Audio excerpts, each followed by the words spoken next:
Bom dia a todos. Que sejamos envolvidos nesse clima de muita harmonia, muita tranquilidade no estudo da manhã de hoje.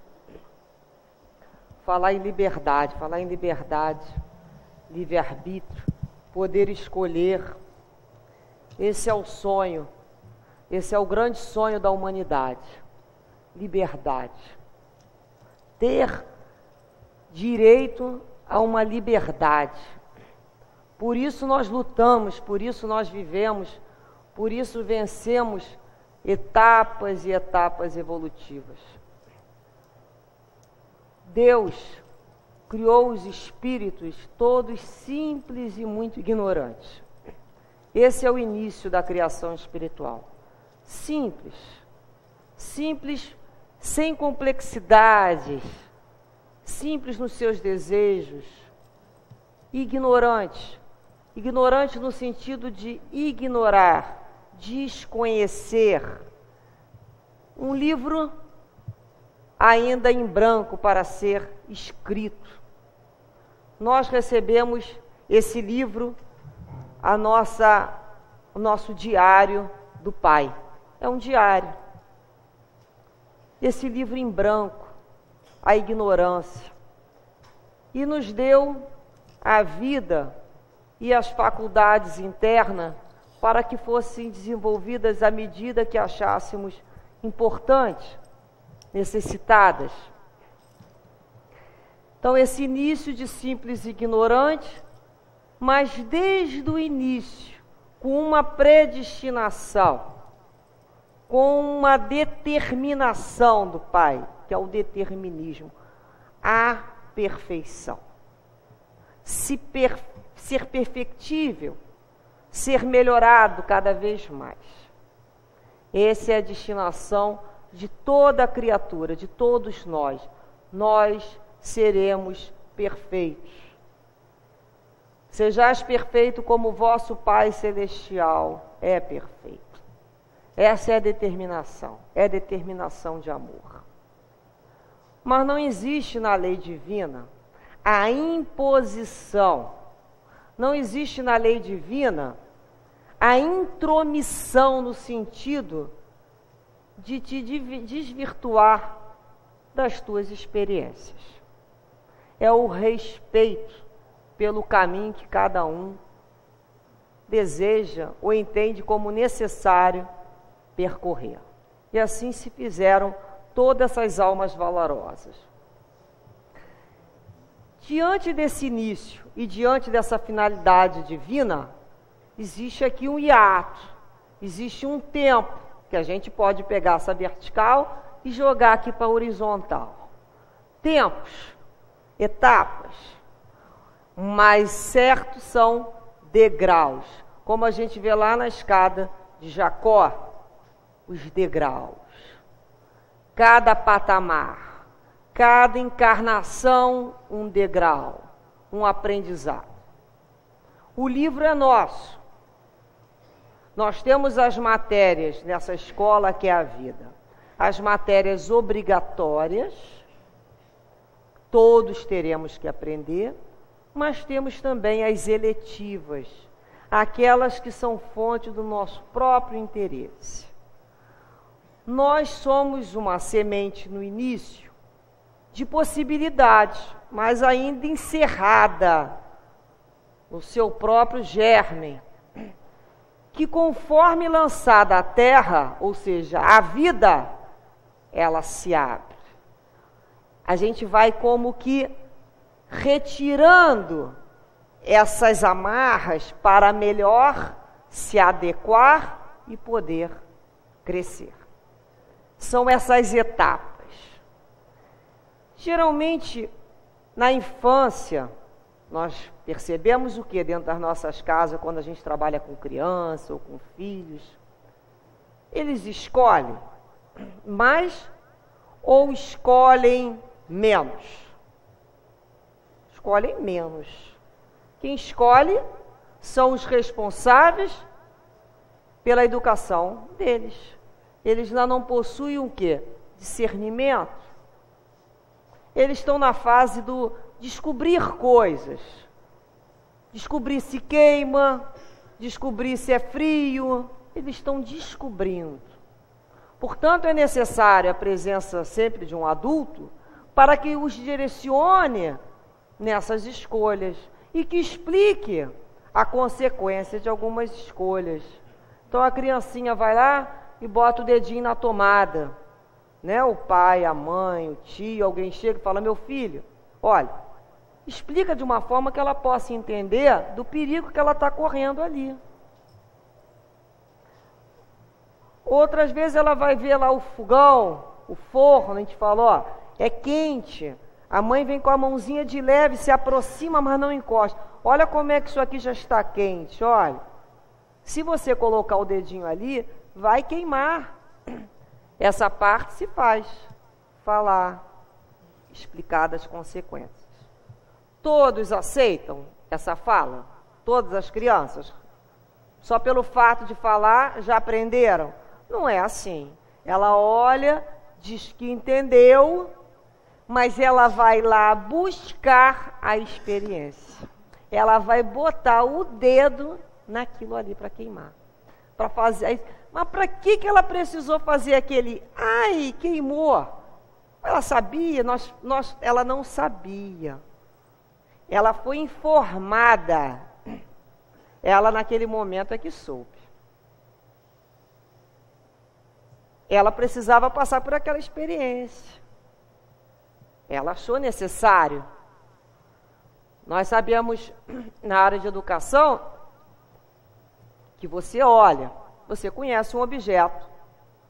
Eu até brinco, né? Poxa, você tem olhos nos dedos, que tem gente que tem que, deixa eu olhar, tem que pegar. É o dedo que olha. Dá licença.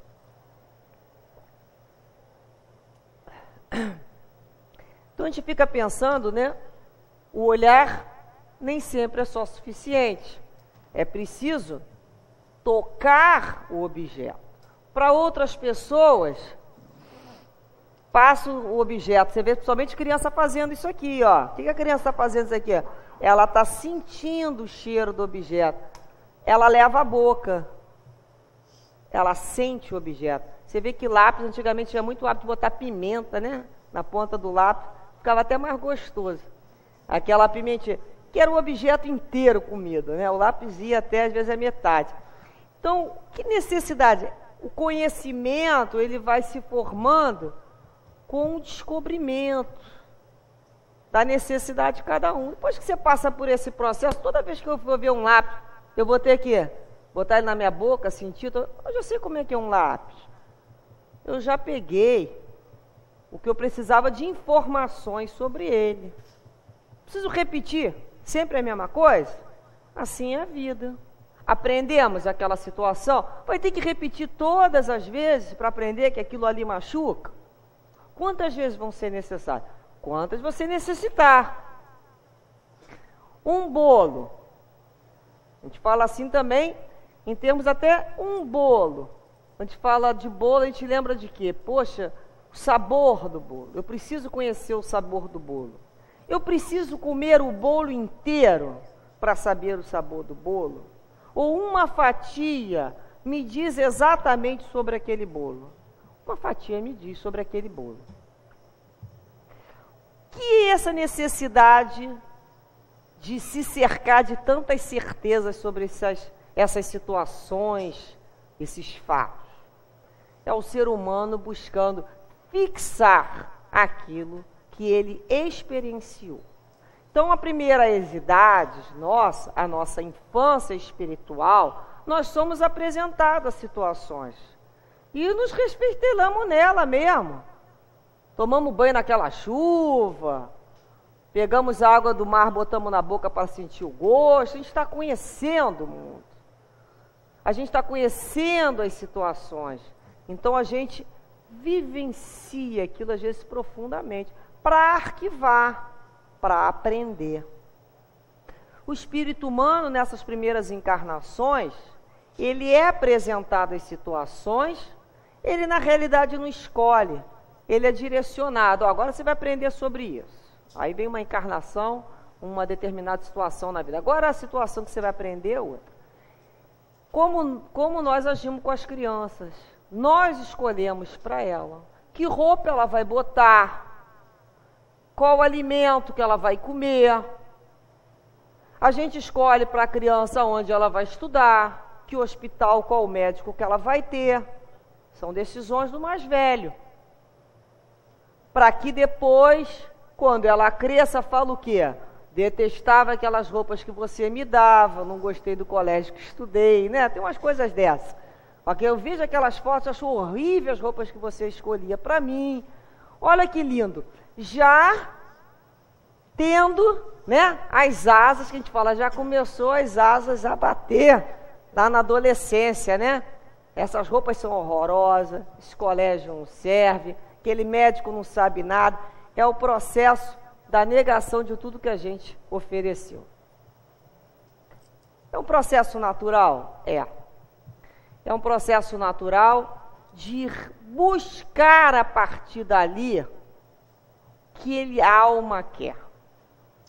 Também, como espíritos, vamos fazer isso.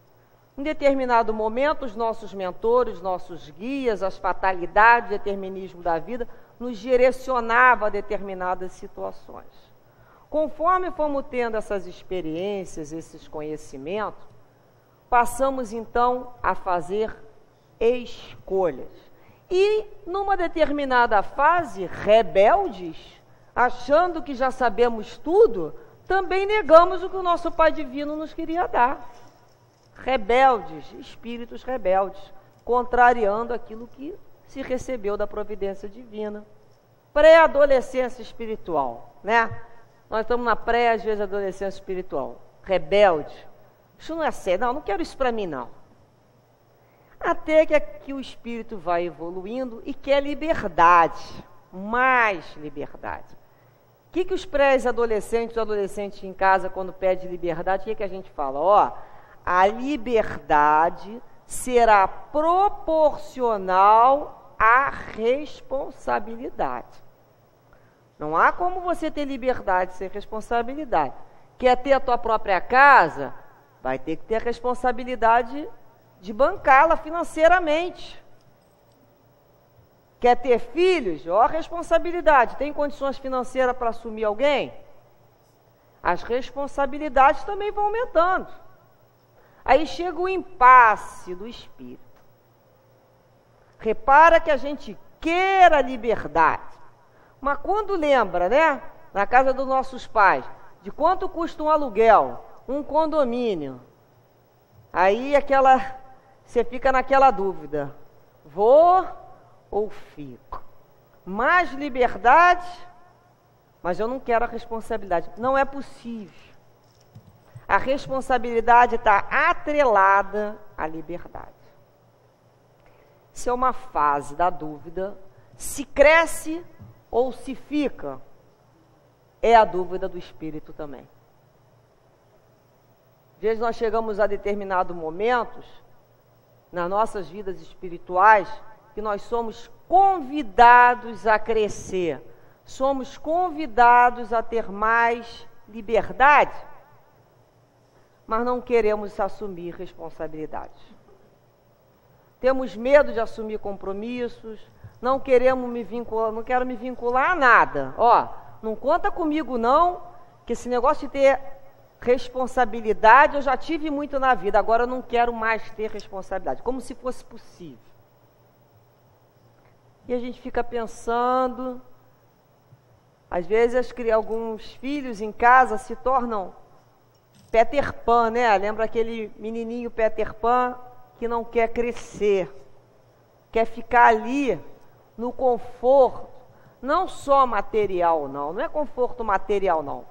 Muitos pensam que é conforto material, mas é o conforto psicológico mesmo, de não enfrentar a dureza que é fazer escolha, a dureza que é assumir a responsabilidade pelo teu próprio crescimento. É o nascer, é o se romper essa casca, Então você fica naquele conforto ali da casa dos pais, eles fazem a comida, eles mantêm a roupa, eles dão o teto, eles dão o dinheirinho e dão principalmente, fazem a escolha por aqueles jovens. Fazem a escolha. E como eles estão dando tanta coisa, eles se acham, ou têm, o direito de interferir. E interferem mesmo, acabam vivendo uma vida que não lhes pertence e impedindo, assim, que o outro cresça, que o outro faça as escolhas e que o outro erre. Principalmente, erre. Porque nesses patamares, nesses degraus, Deus sabia, com a sua sabedoria divina, que Ele nos fez com possibilidades, que cabia a cada um de nós retirando essa possibilidade para ser desenvolvida. Essas possibilidades estavam no estado latente, ali, fechada, encerrada, que quando eu começasse a buscá-la, elas viriam à tona. Essa é a beleza da vida. Ele sabia que Ele não me botou perfeita, com todas as potências da alma, prontas. Não, botou para que eu as estimule. Como uma criança é colocada no colégio para aprender. Assim nós viemos à vida. A liberdade dessas escolhas. E algumas pessoas falam assim, como falar em liberdade de escolha na infância, quando nascemos? Tem livre-arbítrio, espírito? Não, pouquíssimo, quase nenhum. Porque aquela vida infantil é mais um processo que o espírito está dentro do corpo físico aprendendo a manejá-lo. É aquele primeiro momento que a criança vem, olha, ela conhece mais o lado de lá do que o lado de cá. Ela está atualizando o próprio cérebro, os próprios órgãos. Ela está aprendendo a utilizar essa nova vestimenta para se expressar aqui no nosso plano material. Então ela não tem. É o momento mesmo que é o momento que ela ouve mais. Ela ouve. Por isso a importância da infância. É o momento que o espírito é mais propício para ser direcionado. Não é para ser imposto, aconselhado, demonstrado. A própria questão religiosa, os valores morais, é nesse momento que a criança recebe essas estruturas. Quantos espíritos somente na infância é que vão ouvir de Jesus? Só na infância. Porque mais tarde ele pode ter a liberdade de falar, não gostei de religião, não quero mais. Mas teve a infância a oportunidade dos pais apresentá-lo. Você vê que tem crianças que nascem em casas de uma religião assim,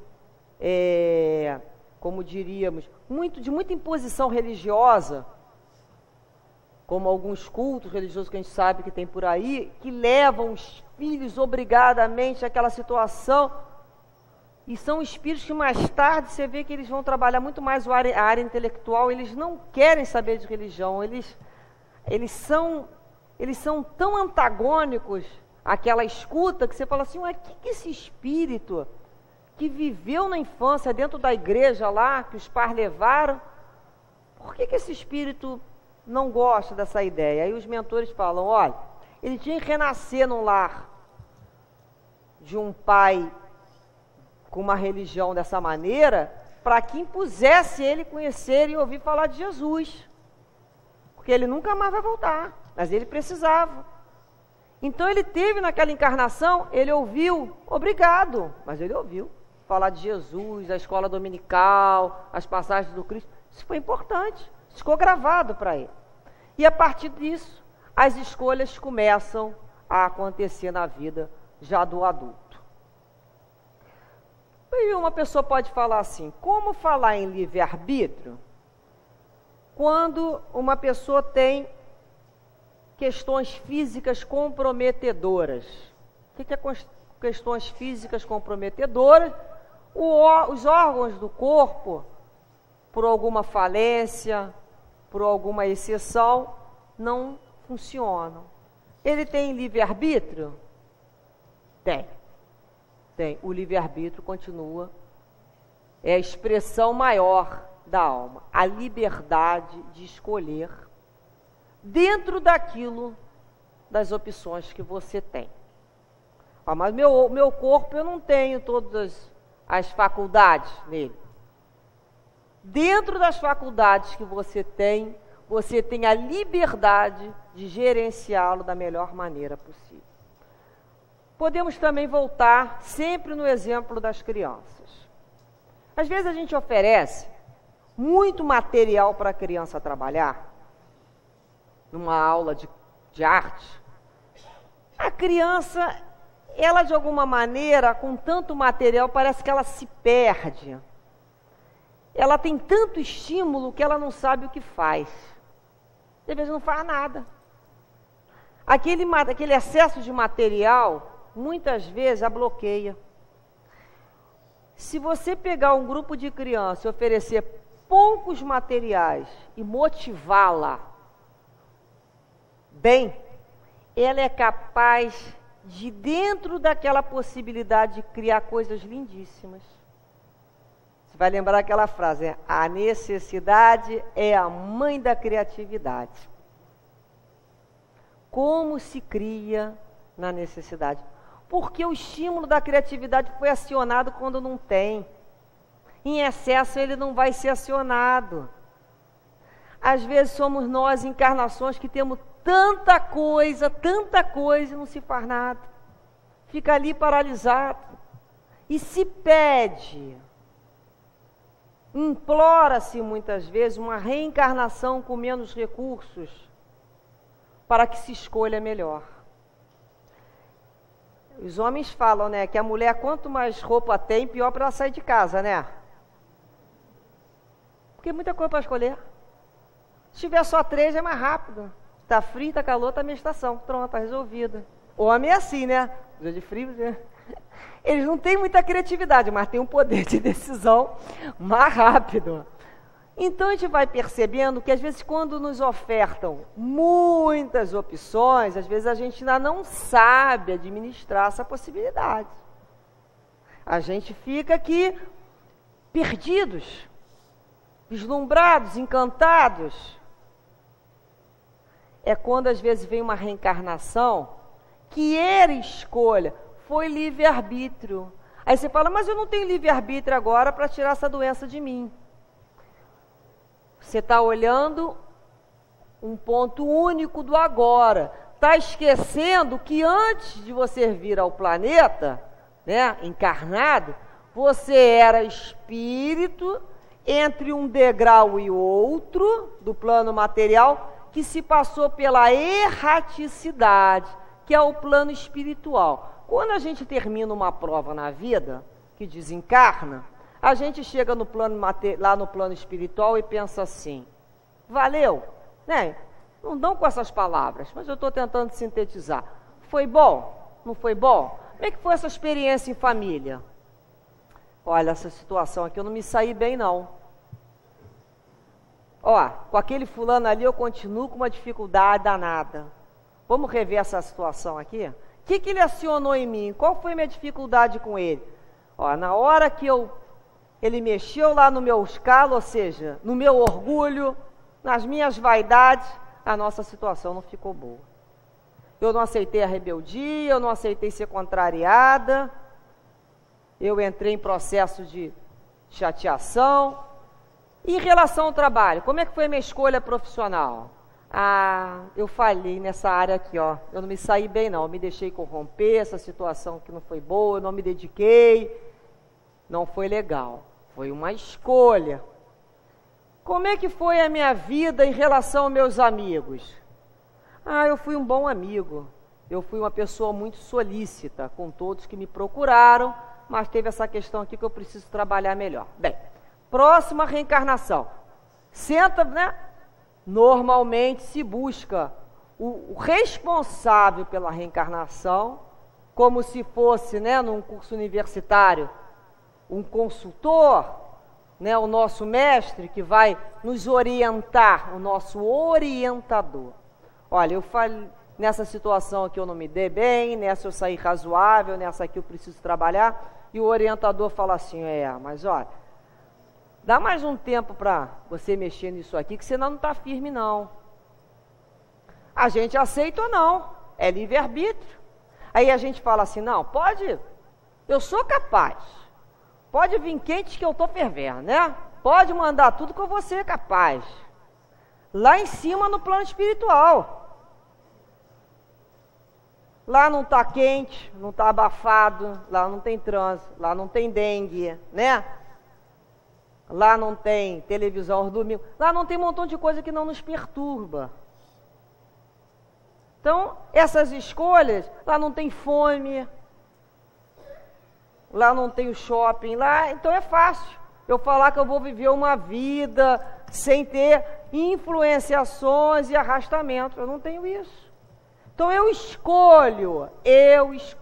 Olha, eu necessito vir nessa família, eu preciso dessa pessoa aqui batendo de frente comigo, porque eu tenho uma personalidade ainda muito agressiva. Essa criatura vai ser meu aplainador do meu ego, saca? Aplainador de ego, vai botar aquilo ali lisinho. Tem que ter um bicudo para encontrar com outro bicudo. É aquela hora que é o outro que vai te botar, ó. Vai falar, como é que é? Vamos levantar para estudar. Vamos embora trabalhar. Aqui em casa não fica assim não. É aquele espírito ali. Eu pedi. Eu aceitei. Eu pedi. Livre-arbítrio do espírito, contanto que não tenha sido um processo de resgate. Eu escolhi. Aí escolhi lá a profissão que eu prometi me desenvolver. Eu escolhi também, né, de alguma maneira, fui escolhida pelos filhos. E qual o meu dever diante dessa situação? Se eu estou lá no plano espiritual, mas eu só posso saber se eu aprendi as lições de moderação, de equilíbrio, né, de perdão, chegando aqui.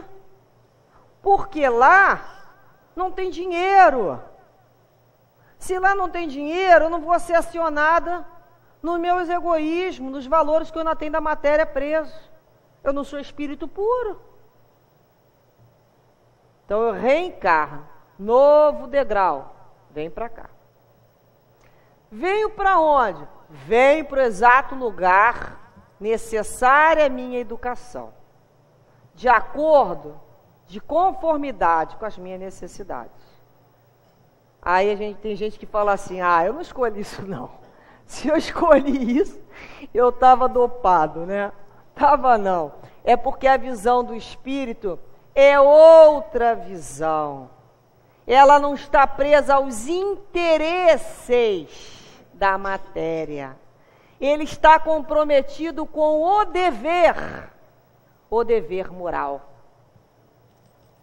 Então, quando o espírito aqui chega, as escolhas foram feitas, isso está fixo. Aí ele fala, eu não tive livre-arbítrio. Teve no plano espiritual. Você está colhendo aquilo que você plantou. É como se fizéssemos uma panela de comida achando que só os outros vão comer, sem se preocupar se está muito salgado, pouco salgado, temperado demais, e esquecendo que somos nós mesmos que vamos comer daquela comida. Quando é para os outros, tá bom, qualquer maneira aí tá bom. Quando é para a gente, não, olha só, vamos cuidar com isso. Tem que saber que é para a gente.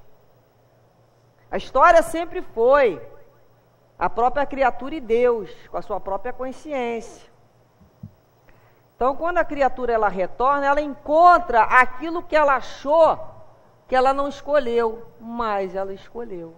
Ou ela escolheu porque ela pediu a prova, ou porque ela plantou aquilo lá atrás e isso veio resultar numa vida futura.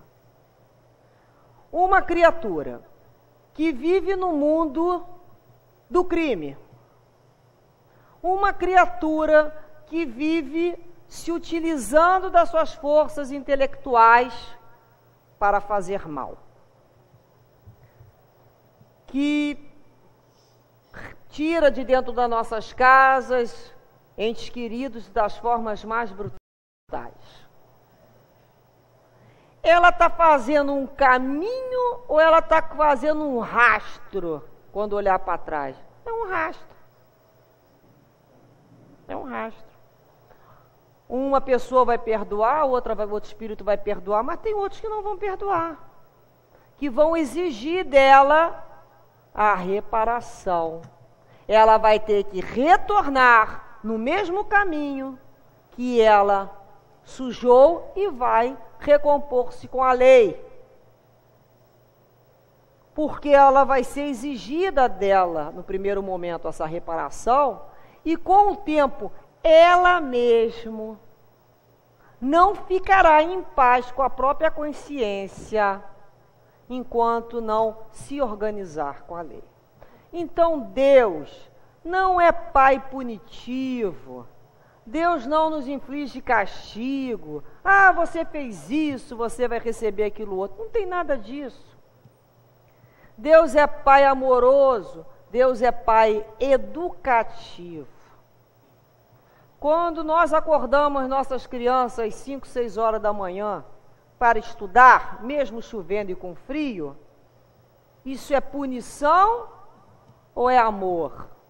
Isso faz parte do processo de amor, para que ela vá para o colégio, para que ela aprenda, mas naquele momento ela pode sentir uma vítima.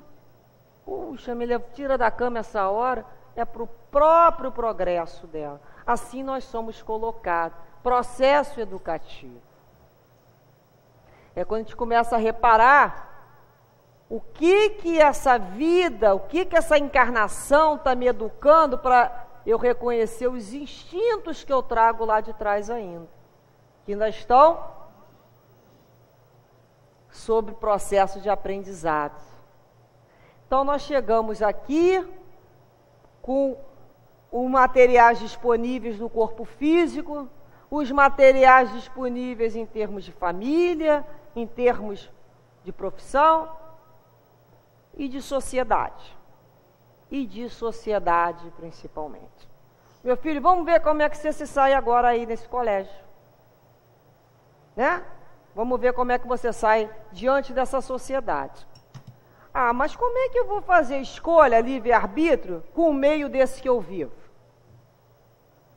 Olha o meio difícil, contrariando, um meio todo viciado, influenciado.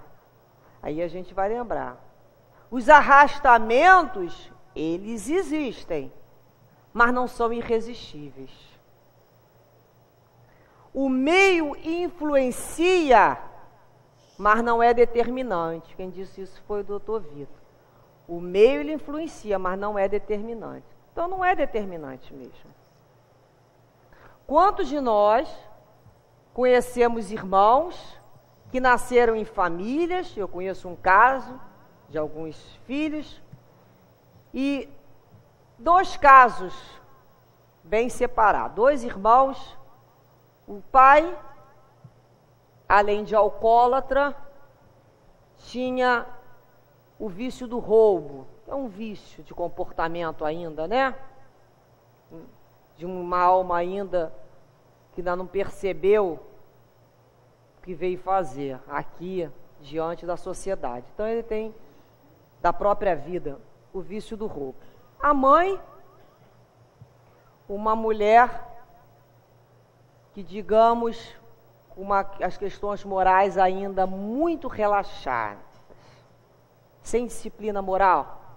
Uma mulher que vivia mais para a rua do que para os filhos e tendo vários parceiros sexuais e aquela confusão dentro de casa. Isso é um caso. E esses filhos foram crescendo naquele ambiente e naquela família, lógico, naquele um local muito miserável, por sinal não é pobre, aquilo é muito miserável em termos de misérias sociais e morais. Aquelas crianças nasceram ali e são levadas, né, pela vida. São colocados lá no colégio público porque é obrigado, chega em casa, não tem quem ensine um trabalho de casa, eles recebem a lição dos professores, mas não tem quem faça a fixação daquele conhecimento, fixar aquele conhecimento, para que ele possa entrar numa matéria nova. Então ele ficava repetindo de ano, aquelas crianças, aqueles irmãos ali no colégio, indo mesmo mais para se alimentar, num ambiente que encontrava outros semelhantes deles, na maioria, né? Os semelhantes se buscam, aquelas turminhas já na pré-adolescência, começaram-se o momento dos vícios.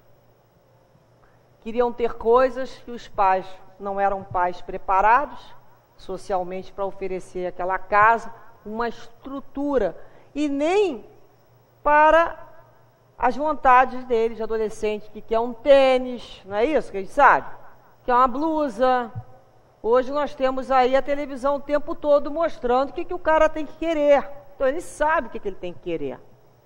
Ele olha lá o outro com aquele aparelhinho no ouvido, ele também quer. Ué, os desejos, todos temos direito de ter desejos. Mas precisamos de alguém que nos diga: olha, meu filho, esse desejo não dá para ser realizado. Nós não temos condições de realizar esse teu desejo. Nós temos prioridades, outras prioridades aqui nessa casa. Né? No momento não dá. Não tinham isso. Não tinham dentro do lar esses instrutores. E foram criados, como se diz, ao léu, por si mesmo, na rua, nos maus exemplos.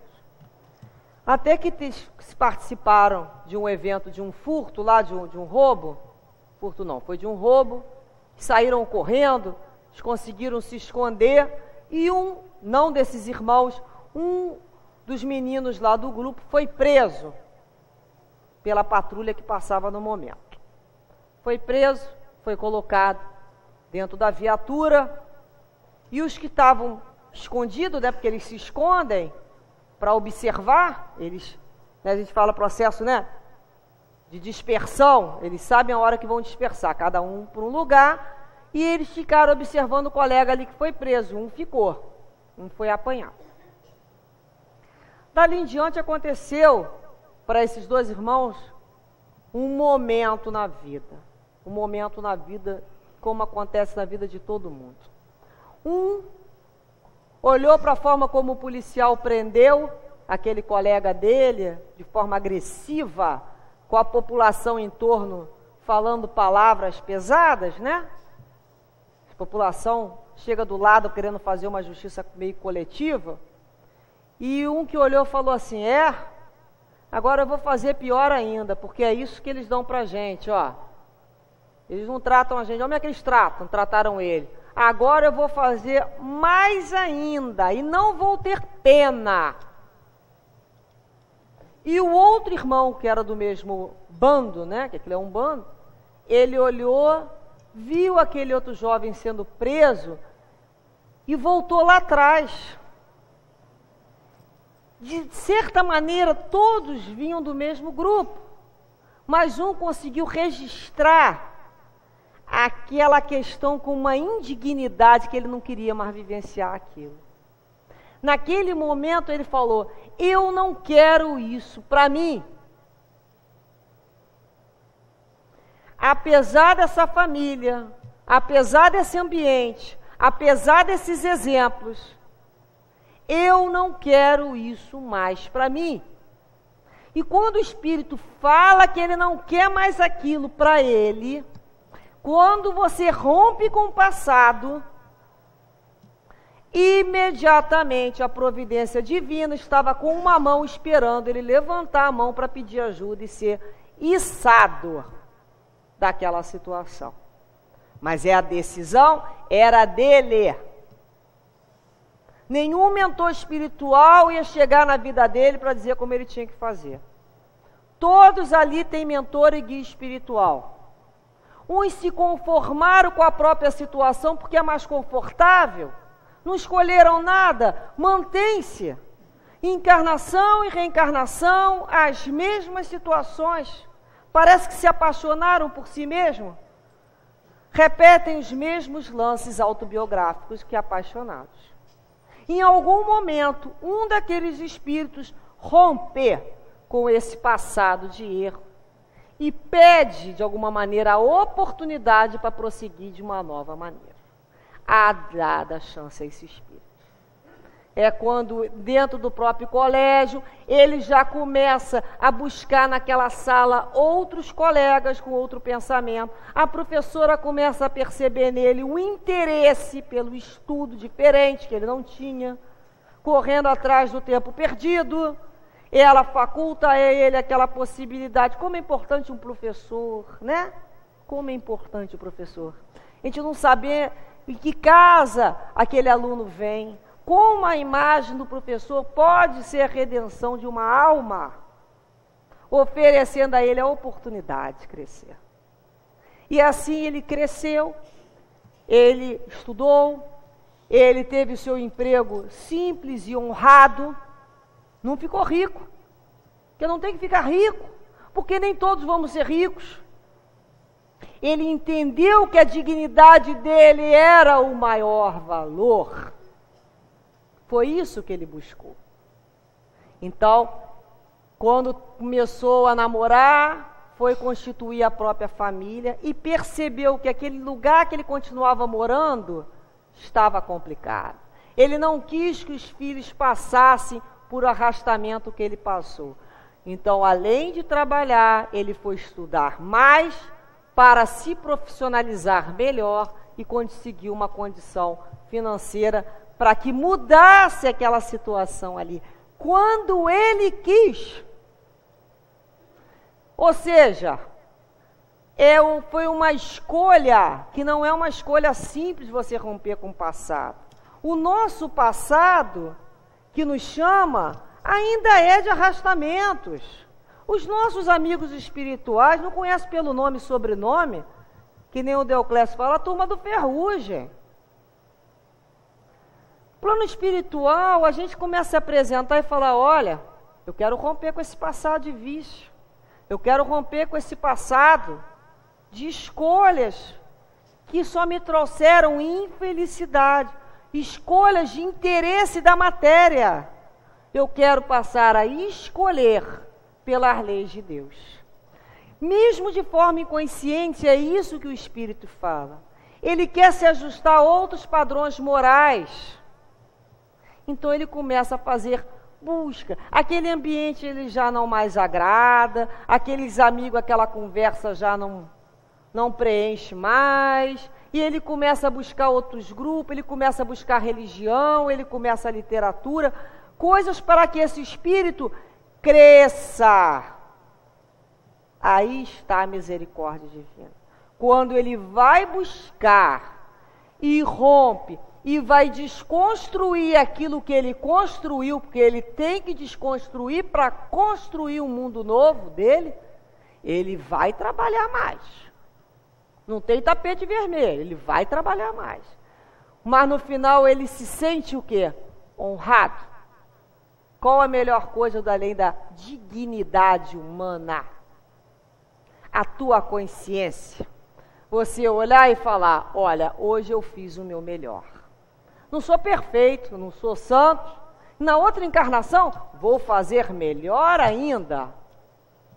Mas nessa eu fiz o meu melhor, dentro do material que eu tinha disponível. Eu não tinha como ser rico, eu não tinha como ser atleta, eu não tinha como ser Miss Brasil, eu não tinha como escrever um livro. Eu não tinha isso. Mas eu tinha a possibilidade de ter dignidade com o dever cumprido. Quando chegamos ao final de uma encarnação, ainda não somos aquilo que gostaríamos de ter sido. Lógico, nós criamos, temos vontades, desejos, mas a gente já começa a olhar para trás e fala assim, eu dei um exemplo bom. Eu dei um exemplo de dignidade, de honradez. Hoje em dia as pessoas estão esquecendo de como é belo o exemplo de um trabalhador.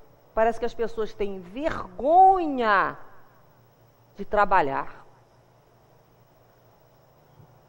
Quando a gente percebe como isso é importante para as crianças, para os jovens, passar esse exemplo. Exemplo de família, exemplo de honestidade. Poder fazer, eu posso. Todos nós aqui somos maiores de idade, estamos com algumas questões resolvidas, até financeiramente. Mas vamos lembrar lá de Paulo de Tarso. Lá em Coríntios 1, capítulo 6, versículo 12, Paulo fala assim, olha, tudo me é permitido, mas nem tudo me convém. Isso me prejudica ou me favorece? Eu posso fazer, mas não me convém, porque é da minha liberdade, é da minha escolha, eu vou ter que dar conta do que eu fiz com isso. Às vezes a gente pergunta assim, por que o fulano está querendo tanto dom mediúnico? Por que tanto dom mediúnico? Vai ser para trabalhar mediunicamente? Para atender aqueles espíritos sofredores? Porque é uma responsabilidade muito grande você desejar e ter. O que você vai fazer com aquilo? Às vezes você vai se atrapalhar. Para que você está querendo tanta paciência se não for para usar com quem te deixa um pouco desequilibrado? Para que está estudando tanto se não for para dividir com aquele que não sabe? Para quê? Tudo te é permitido. Mas você vai fazer uso daquilo. A liberdade de você pedir e de buscar é tua, mas a responsabilidade, como você vai gerenciar e direcionar aquilo, também lhe pertence. Você vai ser cobrado pela orientação que você deu à tua própria liberdade, às tuas próprias escolhas. Timóteo, Paulo, mais uma vez, fala assim, olha, a mim que fui antes blasfemo, perseguidor e injuriador, mas alcancei a misericórdia de Deus porque eu fiz por ignorância e por ser incrédulo. Naquele momento, quando ele persegue os cristãos, ele era injuriador, mas ele era incrédulo, ele não conhecia a lei, ele não conhecia Cristo. Nós já conhecemos. Nós que estamos aqui hoje, já conhecemos do Senhor Jesus. A gente já conhece de lei de ação e reação, que eu vou colher aquilo que eu plantei, ou de hoje, e o que eu plantei lá na reencarnação anterior. E as escolhas são minhas. Eu colho o que eu plantei, que eu escolhi lá atrás, mas hoje sou eu que estou escolhendo. O que eu quero plantar para colher amanhã. Não vai ser, às vezes, nessa encarnação. Os frutos eu vou colher lá atrás. Os pontos que eu estou marcando, eu vou ligar depois. Eu venho ligando os pontos, falo, olha que foi bonita a minha história. Então, esse livro que eu recebi em branco, eu estou escrevendo. Muitas páginas, muitas situações, eu vou errar. Eu vou fazer escolhas que eu vou me equivocar. É natural. Até que eu aprenda e exercite o meu discernimento. Que eu estou atendendo a minha liberdade ao meu interesse ou ao dever com o Pai. Que tipo de escolha é essa que eu estou fazendo? Todo dia a gente pergunta, Senhor, o que o Senhor espera de mim no dia de hoje? Desde a hora que eu acordar, a hora que eu for dormir, eu vou fazer escolhas. Inclusive, quando eu dormir, meu espírito se desligar do meu corpo físico, eu vou escolher por uma série de ações que eu fiz e em que ambiente espiritual eu vou me localizar. Porque a escolha não é só verbal. Porque do momento são as minhas posturas, não é o que eu falo, é como eu me posiciono diante da vida. Não está claro? Ué, você que é uma pessoa, às vezes a gente pergunta assim para um companheiro, pô, você que é uma pessoa legal, você procura uma pessoa para conviver, para dividir a tua vida, você fala isso, mas só busca pessoas que gostam de aventuras. Olha como é antagônico. o que você fala e o que você busca. E assim às vezes a gente faz na vida, o que a gente fala e o que a gente está buscando. O que a gente quer? É parar de transferir a responsabilidade para o outro escolher. O plano espiritual não vai escolher para a gente enquanto nós pudermos escolher. Não podemos mais enviar para o plano espiritual a nossa vida e dizer assim, diz para mim o que eu faço. Eles não vão dizer. Quanto mais o espírito for evoluído, menos intromissão ele faz. Ele te oferece material para que você pense, para que você reflita, para que você encontre aquilo que é melhor para você naquele momento. Isso é o que eu posso fazer de melhor nesse momento. Que nada impede que eu depois modifique. Essa é a beleza da vida. É a gente chegar e falar assim, olha, quais foram as minhas prioridades? Vamos dar atenção. Para nós encerrarmos, um professor colocou os seus alunos numa experiência do colégio,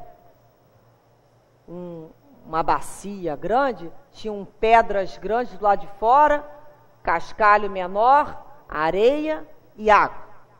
E começou o professor botando as pedras grandes no fundo e encheu todo o barril com aquelas pedras imensas. E perguntou para o aluno, está cheio? Os alunos falaram, está cheio. Aí ele pegou aqueles cascalhos, aqueles restinhos de pedra com o saco e virou lá em cima.